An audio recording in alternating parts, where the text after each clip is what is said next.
Welcome to the Men's Health Unscripted podcast with Patrick and Cam. We're focused on everything on men's health, looking at your emotional, your physical, and your spiritual well-being. You're going to take care of that and make sure you keep on going. What's going on, guys? It's Patrick and Cam with a very special guest, Ayesta, CEO of Planos Nutrition, and we are also broadcasting from the Michelle Lambo Law Studios. If you've done the crime or allegedly done the crime and don't want to do the time, give Michelle a call. So, Andres, I've been really excited to have you on the podcast because we talk about weight loss. We talk a lot about diet and lifestyle and how important it is. And you are a weight loss dietitian. That's your specialty, right? Correct. So tell us a little bit about how you got in the field and how you've really honed in on your weight loss profession and also just being the CEO of Planos Nutrition as well. Yeah, well, thank you so much for having me today. Thank you. I appreciate you guys inviting me over. I was just talking about that we like to kind of record a podcast in person a lot of the time. It's much better, so it's nice to get out of the house. But so the backstory of me, I've been a registered dietitian for going on to 10 years now. I graduated, I'm originally from Venezuela, so I like to kind of, throw the whole spiel, if that's okay with you guys. Oh, yeah. I grew up in Venezuela, third world country. I moved here in 2009 to pursue my career in dietetics, but I wasn't really going for I want to be a weight loss coach or I want to specialize in weight loss. I wanted to work mostly with athletes, and this is actually what I did most of the time.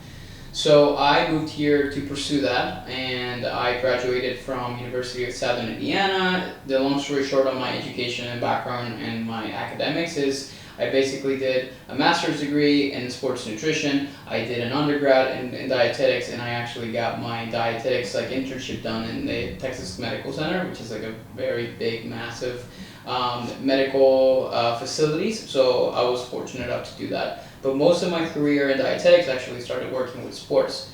So I was just an hour south of here. You're familiar with Bradenton? Oh, yeah. Okay. So I was working in a facility called IMG Academy, which is used to be a tennis academy, and they turned into this whole suite of sports and an entire team of mental conditioning coaches, nutrition coaches. So I was part of that staff. And that was incredible, and that was an amazing experience, and I got to work with all kinds of athletes. And then fast forward a little bit more into the future, I started working here in Tampa in a facility that works specifically with NFL athletes. So I was working with a lot of the guys from the Bucks and a lot of all kinds of different types of disciplines, not just football. Some of the people from Lightning. So it was a really interesting experience. But it got to a point where I wanted to actually have my own thing. So I started trying to kind of pursue nutrition coaching online for athletes. I just felt like it was not necessarily a good niche in that time because of the fact that I was just, a lot more people are looking for weight loss, more so than nutrition coaching as an athlete, even though that's kind of changed a little bit in recent years. So that's when I founded Vegan Nutrition. It's our company right now is called Planos, but because of a bit of a legal problems that we have with trademark laws and everything, we actually had to rebrand about a year and a half ago.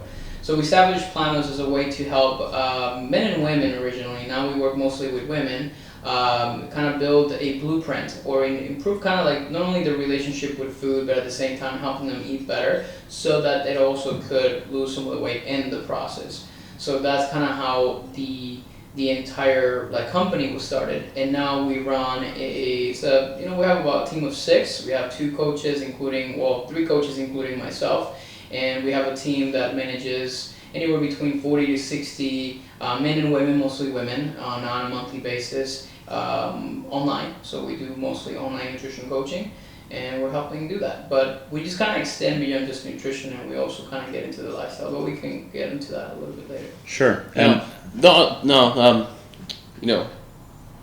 Just want to ask you, if you don't have to get too deep into this, if it's kind of personal, things like that, but why is it more leaning towards women than men? Is that just the way the customer base is working out? Or It's mostly because we've niched down on that. We started working with, it's honestly equal to a certain extent, but we typically market more towards women.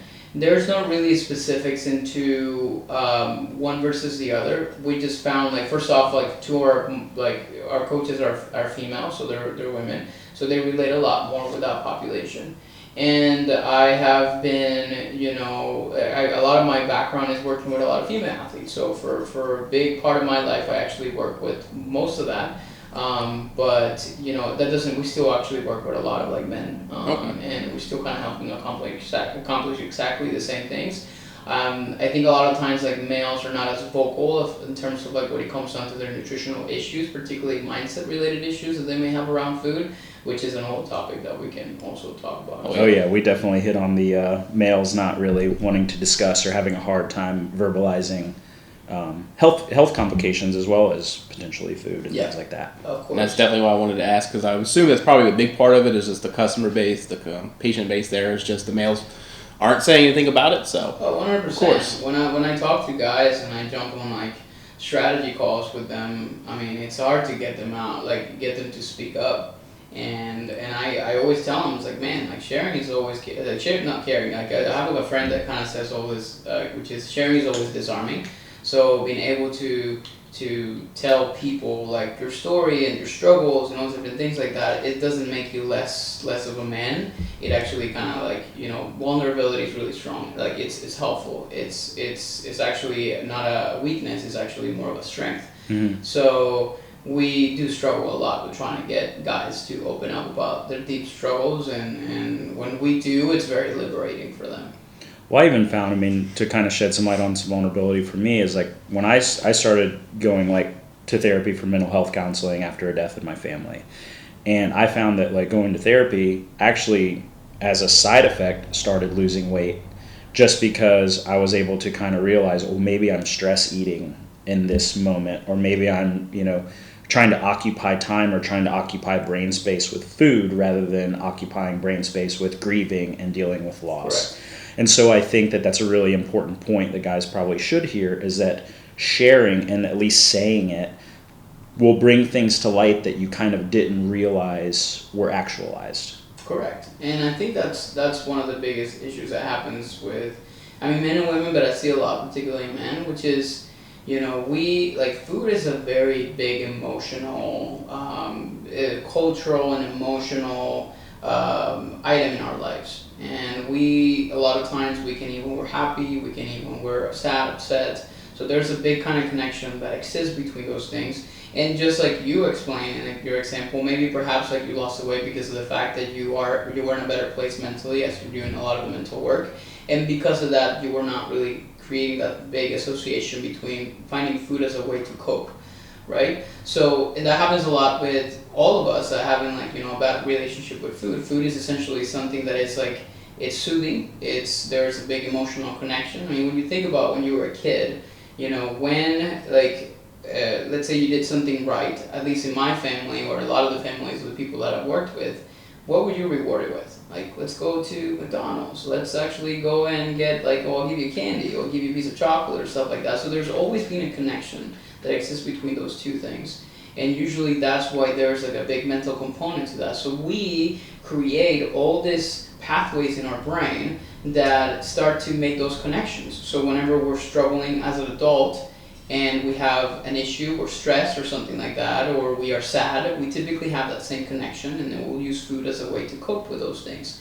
In the same way, a lot of times when you go through moments like that, you actually stop eating, right? So that's the opposite way. So a lot of times people lose weight because of the fact that they're so stressed, and then they're so, they have a lot of emotional constraints in their lives, and they actually opt in to do the opposite, which doesn't actually make it healthier. Just because you're losing weight very rapidly doesn't make it better.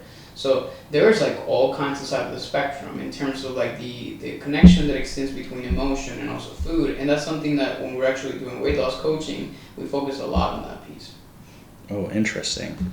So, and we talk about it a lot on the podcast, how being overweight or obese can lead to a bunch of metabolic issues, things like that. You have diabetes, hypertension. The list goes on and on for being overweight and the correlation to overweight, obesity, and disease. So when you have a client approach you about losing weight, usually have they tried dieting on their own before, or what kind of steps have they maybe taken to kind of initiate this process? And then obviously, well, maybe not obviously, but to some extent it might not have worked out because they're seeking nutrition coaching and a higher level of education. Yeah, we call them like chronic dieters. They're sort of just people that have tried a million different things. There's, the diet industry is, I think like last year it was a $72 billion industry. So of course, like there's going to be a lot of, opportunity for people to there's just so many different like programs out there. There's like big giants like Herbalife and Beachbody and all different things like that they basically are selling now. They're selling this like either quick fix, take the shake, eat this, and then you're going to be able to lose all this weight and all these transformation pictures that you see. So, like, there's a lot of these things, but these are all band-aids, right? They're not giving you a long-term solution for what you're looking for because you're not fixing the problem. When you're gaining weight or you gain the weight and you're trying to get rid of it very quickly, you have to start to get connected to why obviously that weight actually was gained in the first place, and then try to understand the root cause. But we typically deal with a lot of people that come to us and they said, I've tried everything, and okay, has it worked? And a lot of times it does. And it's like, no, yeah, this worked for me. And then sometimes I correct them and I say, no, it didn't. And it's like, what do you mean? I lost the weight. Well, we wouldn't be having this conversation right now, you and I, if that actually would have worked. Correct? And they say, oh yeah, I guess like you have a good point. Because a proper diet or something that worked is something that you were able to sustain. And you didn't have to kind of revert back to that diet. What happens to many people? They do something like, let's say, keto, right? They do a ketogenic diet. I don't have anything against it. I think there's certain people that can benefit from that. The problem is when you do it for the wrong reasons. I just want to lose weight quick, and they do that. Well, like, that's not necessarily a way to lose weight quick. But the point is, they do it, they lose the weight quick, and then they said, that's exactly what worked for me. So in the future, they gained the weight back because they couldn't sustain that. And guess what they're going to do when they really want to lose the weight again? They're going to go back to that. And it's a cycle that never ends. So it's like this ongoing thing that happens all the time. That's how we kind of call it chronic dieters, because it's a cycle that is ongoing. And people typically tend to go back to those things that work for them to be able to really fix their problems. And usually they try to do so rapidly, but they're not ever focusing on the root cause of the issue. And rather than just using a lot of these different diets as band-aids for the problems, men and women. Yeah. So, keeping up with the diet thing, what exactly is yo-yo dieting? Can you explain some of the background and some of the maybe issues or problems with that? It's kind of a bit of what I just mentioned. Same kind of thing? I mean, if you think about a yo-yo, it's something that goes up and down, right? So the way that you explain that, the way that we typically explain it is like something that is, you follow something restrictive for a specific amount of time. They give you this, what is a fat diet or a typical yo-yo diet, or going to be anything that gives you this like long list of directions that you have to follow. Usually the criteria for a fat diet is going to be something that restricts one or multiple food groups. It's going to have a long list of things that you can do, and then a lot of things that you can't do. So there's going to be a list of foods that you can't have. There's going to be some exercises that you're supposed to do. So it's like a bunch of boxes that you have to check in terms of like, this is what the diet looks like. So why do they call them yo-yo diets? Most people typically are motivated enough to do that for a specific amount of time. So they jump into something like this for a week, 2 weeks, a month, even sometimes 2 months. But because of the fact that they were so aggressive from the change, it's kind of like saying like, hey, I want to start to do a diet tomorrow. You right now, if you're motivated enough to do it, let's say like, all three of us, we're like, let's just kind of get fit, let's kind of like get jacked, let's do this. Okay, let's try to follow, like, the best example I can give you guys, and this is like super huge in males, is 75 hard. You've heard of that before, right? Yeah. Like, so I have a bit of a love-hate relationship with that process, because they just basically tell you, follow a diet, whatever diet, but just follow it for 75 days. The thing is, like, people will find a diet, like keto, whatever may be the case, and they just kind of go from like a 180 approach, right? Like you have like a very crappy diet, you're eating terribly, and then overnight, you went to the grocery store, you bought all the things that the list told you to do, right? Immediately. That's like a massive amount of changes in a very short amount of time. The motivation you have at the beginning is going to help you be able to sustain that for a specific amount of time. But what's going to happen? You're going to give up. You're probably going to stop it because you did not develop the habits and the lifestyle changes that you needed to be able to sustain that over time.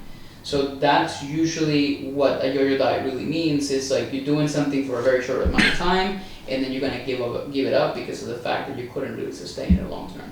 So to kind of like build on that a little bit more, you mentioned, hey, we're gonna start this diet tomorrow. We're gonna start, all three of us in the room. Even Danny is gonna join. Danny's our sound and videographer guy, but so we're all gonna do this diet and I'll get jacked. And so you talk about this like 180 that you do overnight, essentially. And even listening to you and doing some research on it, it's called like the diet starts Monday mentality. So why exactly do you feel like the diet starts Monday mentality is something that people generally cling to? Is it because on the weekends, people like want to go out, go to happy hour, get drunk, eat, crap all weekend long, and then you get to Monday and you're back to salads, vegetables, lean protein, that kind of thing? It's just simply not creating realistic expectations. We want everything in life, right? We want to have money, we want to have the perfect body, we want to have the perfect, boyfriend or girlfriend, we want to have all the right things, but we're not willing to do certain things in order for us to be able to get to that point. For example, the people that want to make a lot of money, they want to be successful, but then they're complaining that they're not, but they come up with excuses as why they cannot do it, but then they're really not doing the work to get to that point, right? The same thing is like with dieting, right? Like you're just, like you want the body, you want all these different things like that, and you see all these different things on social media as to like, you can accomplish those things, but you're not willing to do the sacrifices required. And I always like tell people that you have to understand what your expectations are, and then to try to meet them in terms of what the actions that your life typically look like. So if you want this level of result and you want to accomplish like this body type, right? But then this is where like your lifestyle falls in terms of like you like to go out to drink, you like to have fun, you like to enjoy all the foods, eat out all the time. This is not meeting each other, right? So what does your life need to start to look like in order for you to be able to get to that point? The way we explain it, we have a very good resource that it's called like the cost of getting lean. And I got this originally, like the original resource started from the guys from Precision Nutrition, which is a very large company, and really like their concepts. But essentially what they showed is that, depending on where you're starting, right, to get to the leanest point, that there's going to be a lot of things that you have to change in the process. When a person starts from a very high body fat percentage, let's just say somebody, like a guy is like 50% body fat, which is pretty large for a certain amount, for a guy. And they want to simply get to 45 to 50. They're trying to kind of get to that, from that morbid obese category, to try to get into something healthier. Usually the lifestyle of that person, what do you think is going to look like? This is a person that mostly eats out all the time, is a person that doesn't exercise very often, is a person that doesn't really understand even any kind of concepts of like nutrition, none whatsoever. So what kind of changes do you need to make? Do you think that guy needs to do the 75 hard and all that kind of stuff like that? Maybe that's going to help him get to that point very quickly, sure. But if that guy only starts to eat out less, start drinking maybe a little more water, and you start to maybe exercise 2 to 3 days a week, that's the most logical step to go from here to a little bit lower. Now when you're a little bit lower, okay, that's going to look a little bit different. You're going to have to maybe have more like levels of exercise. You're going to have to just start to plan your meals at home. You're going to start to cook more a little bit more, right? So you're seeing what I'm saying, right? Like kind of like the process. Now when you're a person that maybe you're already lean and you're trying to get to the leanest point, which is where a lot of the guys typically would fall, right? Like they are people like that have a lower body fat percentage, but they want to get the 6-pack. Mm-hmm. And when I explain to them this is what it would require, and they say, "Oh man, like that, I can't do that." Okay, but then don't keep saying that you want to accomplish this if you're not willing to really put in the work. And this is a dietitian's when we typically have to tell people what they need to hear and not what they want to hear. And I always tell my guys and my clients, my female clients, male clients, the same thing all the time, because they complain. This program is not working. This thing is not working. Is it the program or is it you? And a lot of times I just need to kind of like be straight up about it and be like, take personal responsibility, because a lot of the times, and this is something I realized on my own, if my business is not growing, I cannot be blaming it on like a business coach that I hired that didn't really kind of give me what I needed, or I didn't need to blame it on like the circumstances of the pandemic. I need to blame it on me, right? I need to obviously take personal responsibility in some of those things. And the same thing applies with dieting, nutrition, and exercise. So that is usually like the problem that I typically have. So that diet starts on Monday, just to kind of like, this long, kind of digress a little bit, but the whole entire process of diet starts Monday is people just want to have everything in life. They want to have the perfect body. So they'll go into this restrictive state because the typical Monday through Friday, it's easier to sustain. You're in an office, you're all those different things like that, but then on the weekend you just want to get rid of that restriction. Mm-hmm. And that's the other part too. It's like you typically create this, like we call this like binge and restrict cycle, which is you restrict yourself because you're dieting, you're trying to kind of look your best, but then in the weekend, first off, there's like more likelihood, more chances for you to just overeat because you have like social events and you have all those different things. And at the same time, when you be restricting yourself, when you've been eating chicken and broccoli, you've been eating like that for 4 days in a row, do you really think on a Saturday night you're gonna want to eat the same thing? No. Of course not, Mm-hmm. right? You want to go and then kind of like cheat. You want to reward yourself. So I think it's a lot of times like that diet starts Monday mentality happens with that, which is you typically restrict yourself for a while and then you usually just start to like restart it up again like Monday, and then with the weekend kind of happens like it doesn't really lead to anything long term. Yeah, I remember, kind of like a little offshoot is that there was somebody, I played college baseball and stuff, and like I think one of our baseball players' moms was always talking about she would diet super hard all throughout the week, and then like she would always have clean meals like at our games and stuff like that. She'd always have fruit and snacks, and then she was saying like, why I'm not losing any weight.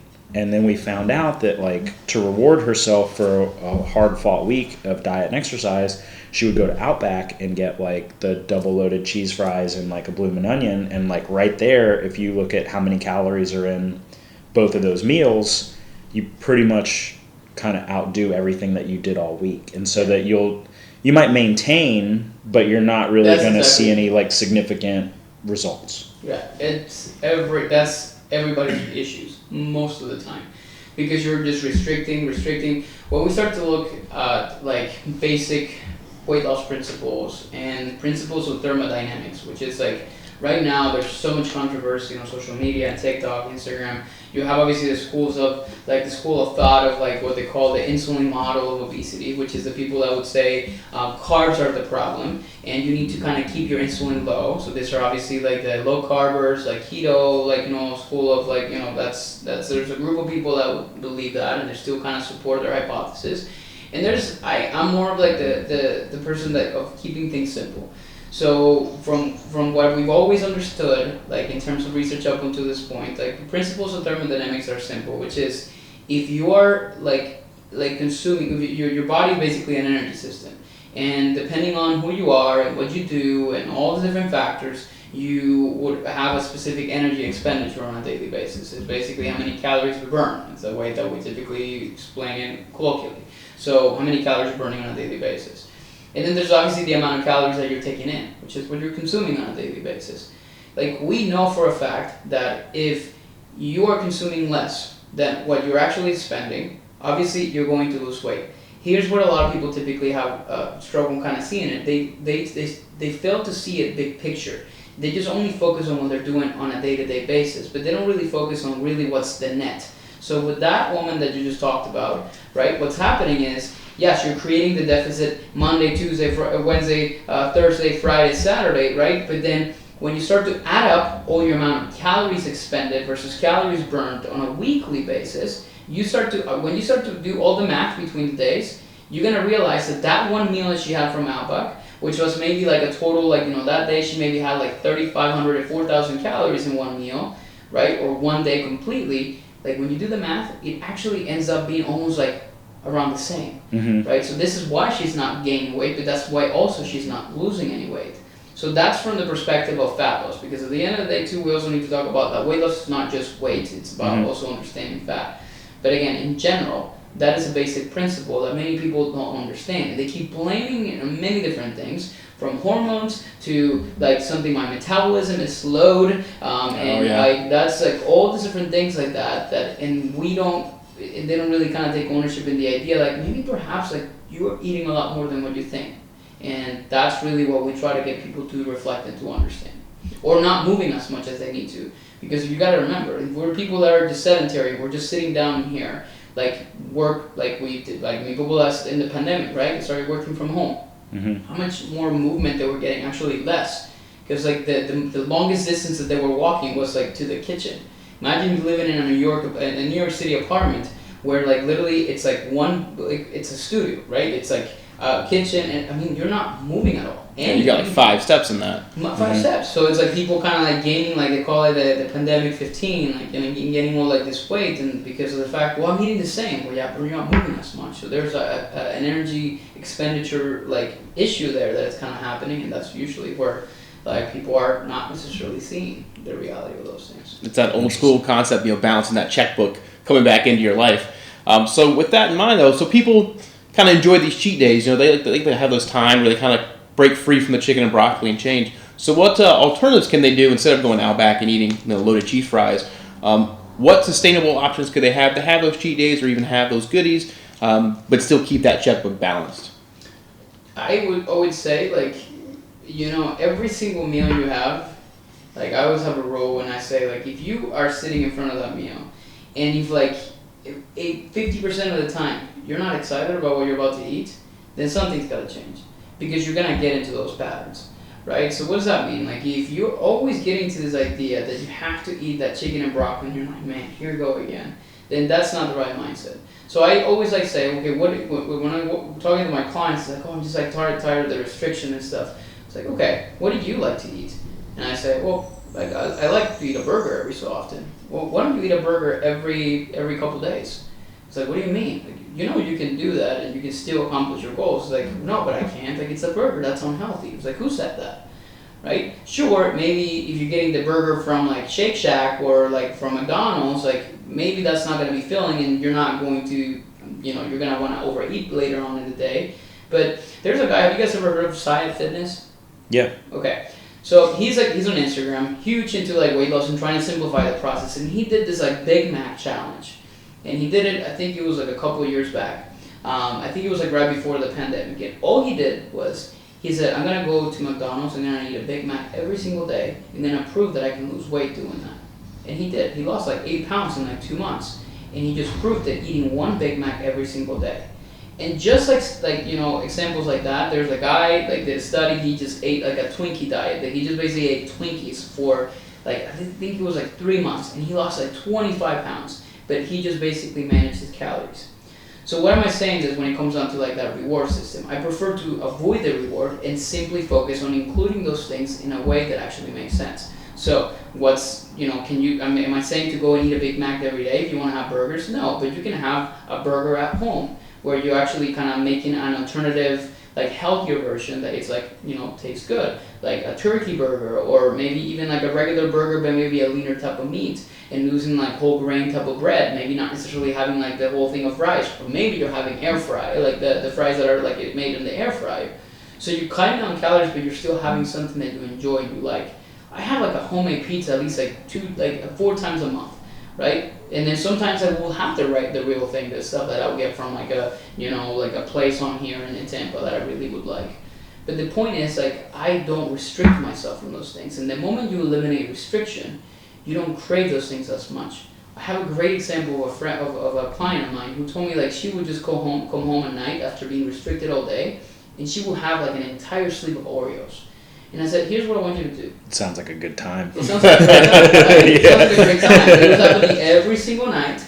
So, and I said, listen, like, if you're noticing, because it's one thing is like to eat it because you really want it and you really can have it, but then the other part of it is when you're eating past the point of fullness and then having that guilt and all that kind of stuff like that kind of falls as a result. So what I told her was to say, listen, I want you to plan, you're going to have like a couple, 2 to 3 different Oreos every single day. It's like, what do you mean every single day? Every single day? Every single day. And the same thing, you can insert blank there, like, right, ice cream, different things like that. And just notice what's going to happen. And then like 6 months later, she's like, I don't even want them anymore. Exactly, right? Because it's no longer a prohibited item. What do we want as humans? We want things that we can't have. Well, it seems like if you're restricting yourself, you're actually like potentiating the dopamine reward system. Correct. Not to get like super scientific on it, but like you want this because your dopamine is like, I need ice cream. You're Pavlov dogging yourself. Yeah. Exactly. So that's obviously, and there's an entire science behind that. And there's a A guy has a podcast, Hoverman Lab. I don't know if you. Very familiar with your. And he explained the whole science of the dopamine reward system, and really what happens when you consume sugar and different things of that sort, because that's a whole entire animal. But for many people, like the bigger issue that they need to solve is like that restriction that they're creating, and usually it's created because they have this dichotomy of foods in their lives. It's like good and bad. It's healthy and unhealthy. It's diet versus non-diet foods. And when we start eliminating that, then you start to obviously, number one, you don't have to fear food, because that's something that happens. I even experienced that at some point where I would just have a little bit of cereal and be like, oh my god, like this is so many carbs. And I've heard it, like as a dietitian, like I would just fear different things like this because I was told that carbs maybe are bad for me, and like in this keto, especially when I just kind of got out of school, when I'm still learning the ropes and a lot of the different things. Then I realized, like, this fear is creating to a lot of times like this like lack of control that I sometimes like experience, because I myself have some binging issues in certain cases because of the way that I grew up, and then I was kind of part of like what we call like the clean plate club, which many people are like that. If you actually grew up in a family that you were not allowed to get out of the table until plate's cleared, your plate is clean. Parents are not necessarily like inciting that as a bad thing. They don't really mean it as a bad thing, but it's actually a terrible, kind of like habit to create, because when you come into adulthood, like you go to a restaurant, for example. I mean, portions in a restaurant here are not like like typical like portion you would have at home. They're usually double and triple. And if you have the clean plate mentality, what do you think you're gonna do when you go to that restaurant? You're gonna try to eat the whole plate. You're gonna eat the whole plate. And how are you going to feel afterwards? You feel like you're full and you're like, man, I ate so much. And that's something that would normalize. Like that feeling of fullness to explode. And in occasions like Thanksgiving and holidays, and when you go into a restaurant, that is normal. That's fine. It's like, oh, it's expected to feel that way. No, it's not. Like that's just simply what society have told us in terms of what we need to do, because we want to get more for our money and all these different, serious things that we consider, but that's usually a problem that we have. So me personally, I've had to work a lot through understanding those things and stopping when I'm full and saying like, I don't need to eat the rest of this, right? So that's usually one of the problems that a lot of times happen with that reward system, which is lack of control. Interesting. So kind of just, you kind of already touched on it a little bit, and I'm interested maybe to hear a little bit more, is like, so you can lose weight. I'm just telling everybody out here. You can lose weight. You can enjoy what you're eating. And if you're basically supplying your body with the things that you I guess crave, but not like in a abundance, like a sleeve of Oreos or binging, you can actually turn this lifestyle into a very sustainable way of eating and enjoying yourself, like what you said, enjoying the food that's right in front of you. Yep. Without having to be like, oh crap, chicken and broccoli again. And I mean, I have friends who they lift a lot of weights and they like do bodybuilding things, and I hear them complain all the time. It's like, I had chicken, rice, and broccoli for the last 3 weeks. You hear them talk about it and it just make you depressed. You're like, oh god. Yeah, and so this kind of goes back to that, the cost of leanness. So perhaps like you may not be able to do that when you're trying to become a bodybuilder and you're trying to prepare for a show, where the amount of restriction you need to create because your calories and your macronutrients need to be so low to a certain extent that you may not even be able to fit stuff like that. So this is why typically that's why most people will kind of like revert back to that bodybuilding diet, because it's so limited, and many of those macronutrients where it's impossible for you to be able to kind of get too much. So to a certain extent, that's a sacrifice that a lot of times you need to make, but it's a cost that you're willing to pay to get to the goal that you're trying to get to. Now, what I usually tell people is like, do you really want this six-pack? And like, you're willing to actually kind of endure that lifestyle, knowing that your genetics would require like a next level effort in terms of that process? Or would you prefer to simply kind of stay like this, but being able to go and have fun with friends and like drink a little bit of alcohol and different things like that? It's like, I kind of want this. So you gotta start to accept. Acceptance is a big step, which is accept the fact that you're looking great right now. You may not look like obviously those guys in like Mr. Olympia and stuff like that, but like you get to live your life in your own terms like this, right? No, but I want to go through that. It's like, okay, so then we get into the conversation of seasons, and we talked about like you're not supposed to be trying to get that six packs 365 days of the year. Maybe perhaps you're gonna focus on getting dialed in kind of like athletes. You played sports, right? So how many seasons you had in a year? You had a preseason? Yeah, in baseball, generally you have like a short fall season and then your major spring season. In college, it's around 50-something games. Yeah, but then you also had an off season. You also have a preseason. You also have like maybe a little bit of vacation where there was not really nothing. The point is, you were dialed into your baseball like in certain times more than others. So the same thing can apply to your nutrition and your health, right? You can think about, well, like it's summer coming up, so okay, like you're gonna give yourself like a time frame of like 3 to 4 months in which you're gonna get dialed in. This means that your lifestyle is going to significantly or slightly change to support those goals. What does that mean? Well, I'm gonna eat out less. I'm gonna drink less alcohol. I'm going to be tracking my macros more tightly. I'm going to maybe be lowering my calories a little bit more. Because that supports the goals that I'm trying to get to. And then you're gonna get to the summer, guess what's gonna happen? You're going to loosen things up a little bit. Then you're gonna maybe gain a little bit of fat in the process. Now you're not gonna look like your best like throughout the entire summer. Maybe. But the amount of changes that you would experience is so small. And I would prefer that you actually kind of have minimal changes like this rather than experiencing like this like massive rebound weight gain that most people typically experience when they kind of go through something extremely restrictive and then they go back into, there's a typical thing that happens when people are gonna like a big event or like a wedding or like and males and females that they're trying to kind of prepare for like something, a big timeline, right? Everybody wants to lose weight for the wedding. And they do it so quickly and they lose it, and then when you see them in like 2 months or 3 months, like you in your mind are thinking, what happened to this guy or what happened to this like person, right? Why? Because of the fact that they did something so abruptly, so rapidly. And this is just talking about specifically about weight. I'm not even kind of talking about the health implications that this could also bring. But that's usually what we typically tend to see. Right. So I kind of, something you said kind of like spurred a question really quick. So we're talking about, eating what you enjoy. Sometimes those aren't like nutrient dense foods, so you're not getting all your vitamins and minerals. Like what do you do as a strategy to ensure that your clients are getting adequate nutrition as far as like vitamins and minerals, not necessarily like caloric nutrition, but like, your vitamin B, vitamin D, like those kind of things? So we usually use, to explain this process, there's like a guy, his name is Dr. Eric Helms, and he explained this like process of what we call like the nutrition hierarchy pyramid. And when it comes down to body composition, yes, we focus on the very bottom of that pyramid. It's like what we call like energy balance, which is your calories. Your calories are made up of macronutrients, protein, carbs, and fats. That's actually what makes up your total calorie intake. But above that, it's also what we call micronutrients, which is your vitamins and your minerals and water and all those different things like that. So those are like that's actually what defines the nutritional quality of our diet, pretty much. So I typically try to simplify that for many people. And how do I do that? Like I only say this as simple as this: if you just focus on having like 3 to 5 servings of fruits and vegetables every single day, that's just like the main like north like point that you need to kind of start to follow. Like, well, what does that look like? Well, like, what did you have this morning for breakfast? I had a sandwich. Okay, did you put was there any kind of vegetables or fruit? No. Okay, so you did not get any servings of fruits and vegetables in the morning.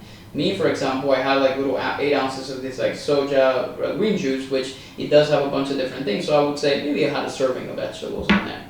This afternoon I had a lunch and I had about like a handful of watercress greens. So that's like another serving on there. And then perhaps like I have an apple afterward, that's like 3. And then for dinner I have like something else. I already have 4 servings of vegetables, so I know for a fact that I am getting all the micronutrients that I need. At least I'm getting some color into my diet.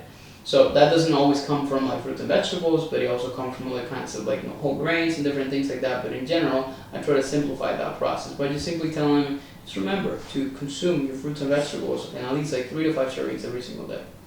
So with that tip, what are some other tips for those people who have lost that weight initially, maybe for the wedding or whatever, but then to prevent from gaining it back up when they have a goal in mind maybe in the future? I think when we summarize a lot of what we talked about, I think what we need to start to really think about is like, okay, like it's about the habits and the lifestyle. Like our program is actually built into a framework that we kind of like to call it like the 4-step framework to actually building a very healthy blueprint for your life. We focus on nutrition mastery, so it's making sure that you understand how to manage your nutrition properly. We focus on lifestyle revamping, which is really kind of changing the way you live your life, right? So, and then we kind of focus on the mindset shift that needs to happen, along also with the proper like movement and exercise, that you're like having in that kind of moment. So, how to sustain weight loss? You need to make sure that your lifestyle actually fits that. So, what does that mean? If you're a person that, for example, like you wake up like late in the morning and then you just like up and go shower and then you just kind of go to work, that's not a lifestyle that is supporting proper planning for nutrition, right? And then that's what a lot of people typically kind of struggle with, right? Even sometimes like me. So how to sustain weight loss? You need to start to build habits in your life that are going to support that. So what does that mean? Well, proper planning. You need to do some more home-cooked meals. You need to make sure that you're watching your calorie intake, right? But that doesn't necessarily mean that you have to be tracking your food every single time. Just making sure you kind of keep tabs on that. If you don't ever check your bank account, how would you ever know how much money you're spending or how much money you have left, right? That's no-brainer. You check your bank account. So that's the same thing that I typically tell people when it comes onto dieting. It's like sometimes you just need to kind of check your calories to make sure those are obviously in check. So that's one thing that I always kind of recommend. And then building something that you can sustain. So for example, like to me, like it doesn't matter where I'm at. Like we were just in Colombia 2 weeks and me and my wife were traveling. I have an online business, so allows us to do that. I still worked out. Like it wasn't really, I don't see it as like a vacation from working out. I still work out like 4 or 6 days a week just simply because I have built it into a habit so ingrained in my life that I do it naturally. So that is a habit. So in my life, when somebody tells me I need to kind of follow this program that's like 6 days a week, I already have a 4 to 6 day week schedule, so it's easier for me. But if you're a person that you've just never done that before, you only did it for like this 8-week challenge that you did it, right? Maybe it hasn't really been enough time for you to be able to solidify that routine into your life. So build routines. That is the most important kind of step that you need to really kind of focus on. Those are sort of like the main ones that I typically try to establish. Interesting. Yeah, routine is big. Just not even for diet, but just for everything, really. Yeah, honestly. Really it just brings mental stability, physical stability. That has changed my life. Like, and not even nutrition. Like, ever since I started building morning routines, night routines, and those kind of things have completely transformed my health and my life and my mental health. I mean, I'm a person that I was at the verge of being kind of like, diagnosed with anxiety, like disorders.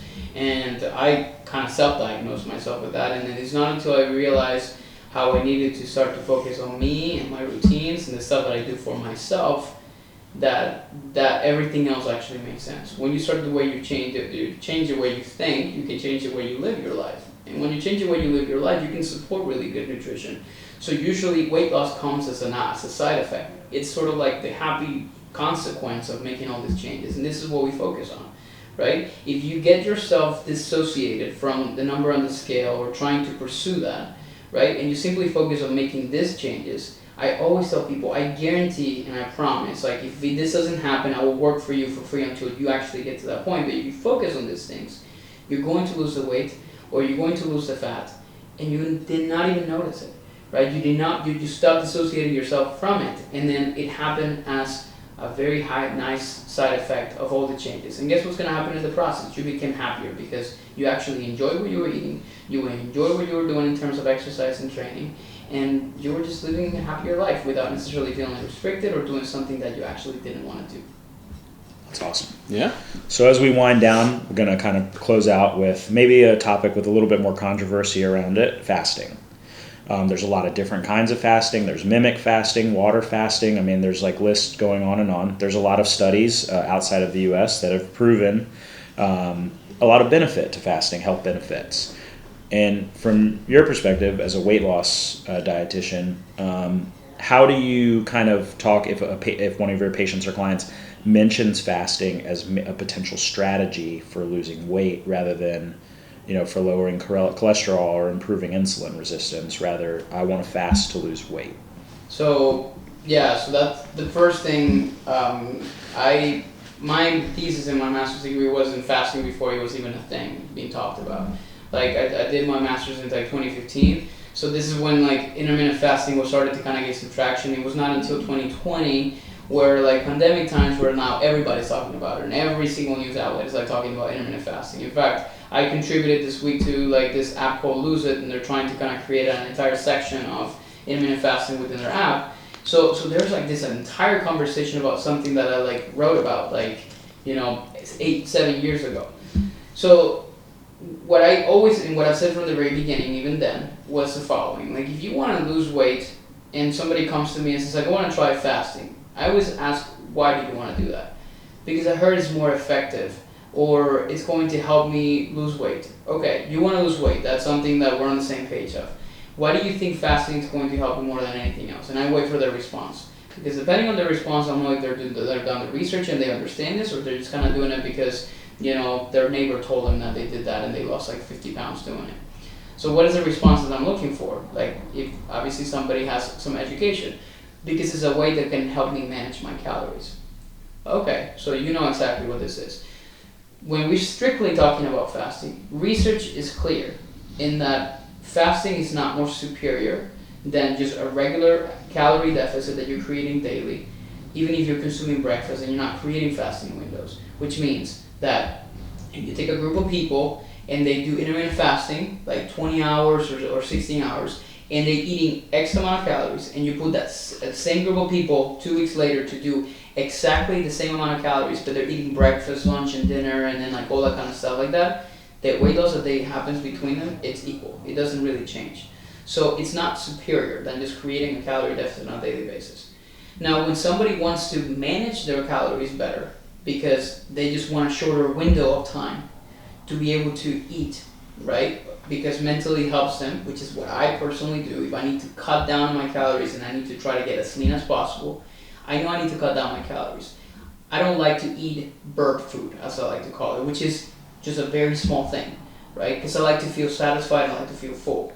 So I prefer to cut down my calorie intake, right, for a very long period of time because I know I can manage my hunger, my blood sugar is pretty stable, right? And then I prefer to just simply eat in that period of time, that is maybe 8 hours, 6 hours, 4 hours, or maybe the case, because I'm mentally more prepared to doing that. So it's a calorie management strategy specifically to weight loss. Now, if they're just simply saying it because of the health benefits and all that kind of stuff, this is why sometimes I would try to do a 24 to 48 hour fast every couple months or something like that, as because of the fact that I understand the benefits that they can have from the health standpoint. That is still controversial and new, but it's something that I saw there's something interesting about this, particularly because there are large populations in the world, you're talking about outside the United States, Muslims, that would fast as a result of a religious belief and as a religious time called Ramadan, that they have to really fast sometimes 12 to 18 hours depending on the region that they live in. So sometimes it's not necessarily something that they do for fun or because they're trying to lose weight, it's just simply something that they're doing for religious purposes. Mm-hmm. So that's usually the criteria that I follow personally when I'm coaching somebody on that, and then they come to me and they tell me that they want to do fasting. That's usually the questionnaire that I give them so I can help them understand why they want to do it in the first place. I call fasting an advanced nutrition strategy because somebody that is just starting off, remember we talked about the cost of leanness, the guy that is, 50% body fat, could they benefit from that? Yes, they absolutely could. In fact, it can kind of help them more, manage your calories. But I just think a lot of times you have to start with the basics before you move into something as advanced as it is, those things. But Andres is going to lose weight a lot quicker. Most people will typically, not necessarily criticize me, but will tell me, but then I just lost a lot quicker weight than the other part of it. But I just look at the bigger picture. I always say, okay, I'll see how things go in 2 to 3 years.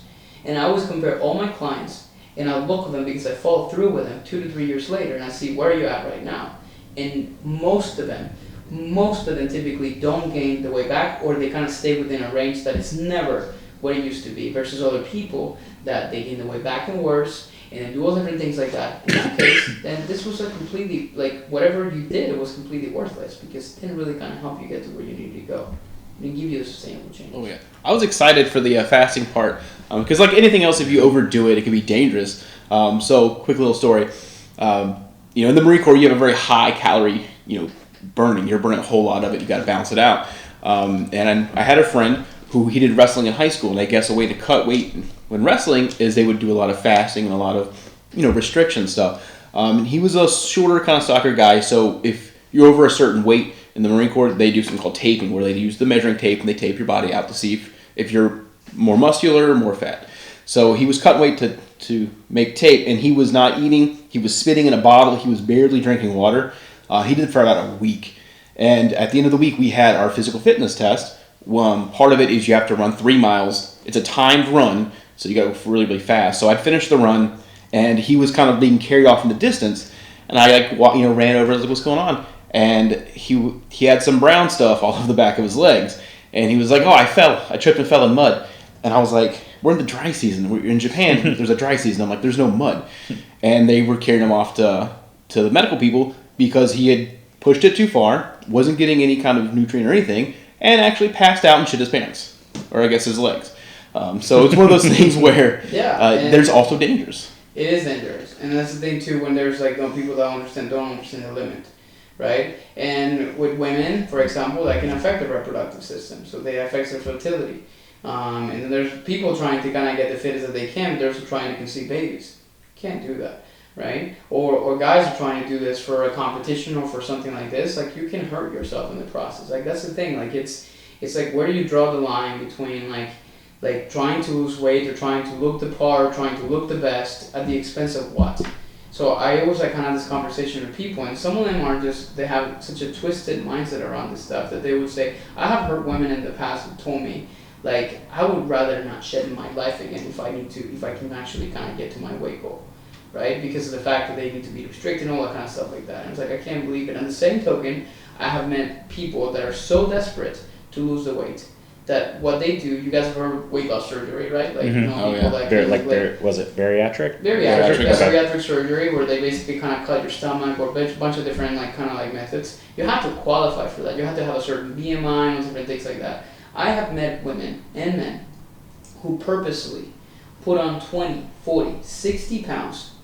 You imagine trying to do that on purpose just so they can qualify for it, right? They put the effort towards gaining weight, but they cannot put the same type of effort towards losing it without having to reply to kind of be depending on a surgery. And when I heard that the first time, I was like, oh wow, this person may have some problems, they need to kind of see a therapist, like that type of thing, until I've heard it at least 5 different times. And I'm like, I can't believe it, because if you go to a doctor and tell them you don't qualify, you have to have a BMI higher than that. And what they hear is, okay, I need to be heavier weight. So I'm going to go and stuff my face until I'm able to. And I've heard also people that they do that, and when they go to the doctor and they say, no, sorry, we still can't take you. But what do you do then, right? So it's sad, but it's a reality.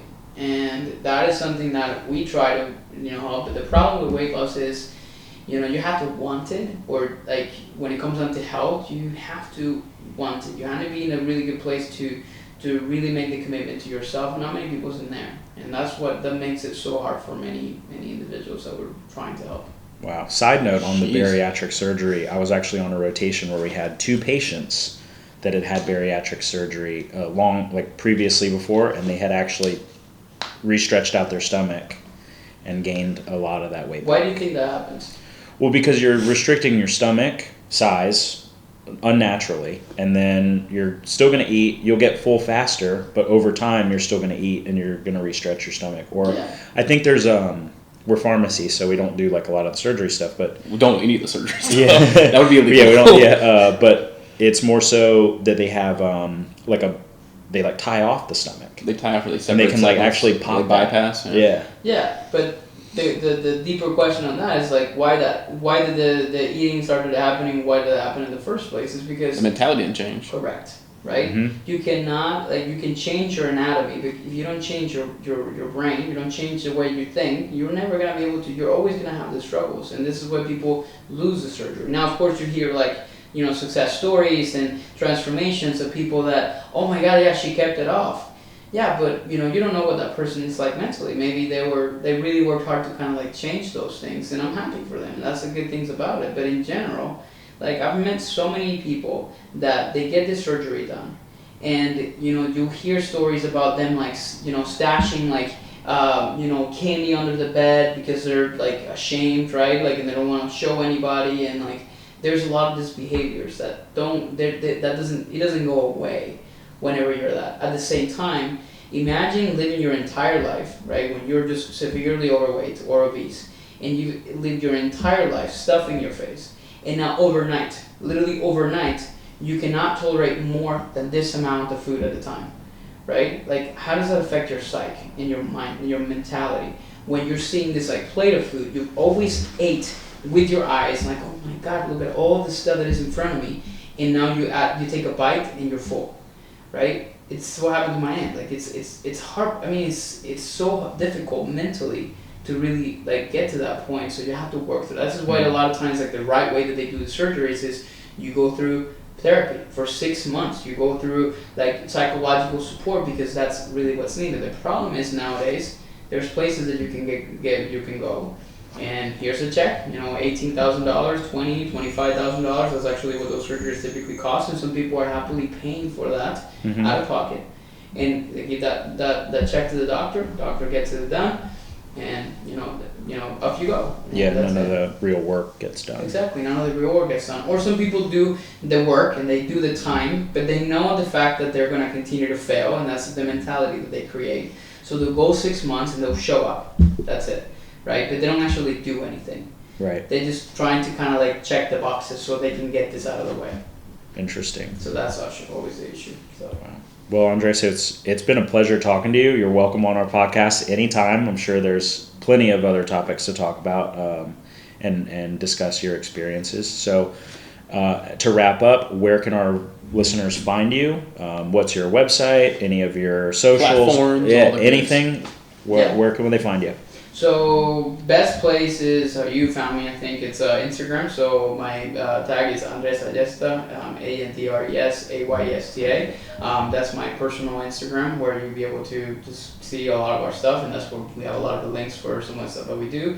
We have a pretty cool Facebook community called Not Another Diet Community, which is about to hit 2,000 members. So it's a pretty up and coming. We try to obviously kind of keep it active. And our website is Planos, Planos, nutrition.com. And that's going to be able to kind of find a little more about what we do in terms of our programs. We do have a signature program which is 6 months, and it's called the Nutrition Blueprint Method, where we teach a lot of these concepts that we talked about. It's kind of how to change your mindset, how we can change the way you typically live your life. We're auditing everything that you're doing, and we're actually holding your hand throughout this process to help you obviously create a really good nutritional foundation, lifestyle foundation, and also mindset foundation for weight loss to be a nice, happy consequence of all the changes that you're making in your life. So that's where you'll be able to find some of those different things. You can book a call with us, and we can kind of try to assess if you're a person that is fit for that, and then we can kind of decide if that is something that would be able to actually help you accomplish together. That is fantastic, because this whole thing does take that mental power. You have to change your life. You have to focus on your goals and make those changes. And it never hurts to have someone to hold your hand during that time. It's good to have people you can rely on, people to help you through this stuff. Yeah. Absolutely. Well, thank you again, and we'll talk to you soon. Thank you. Thank you. Guys.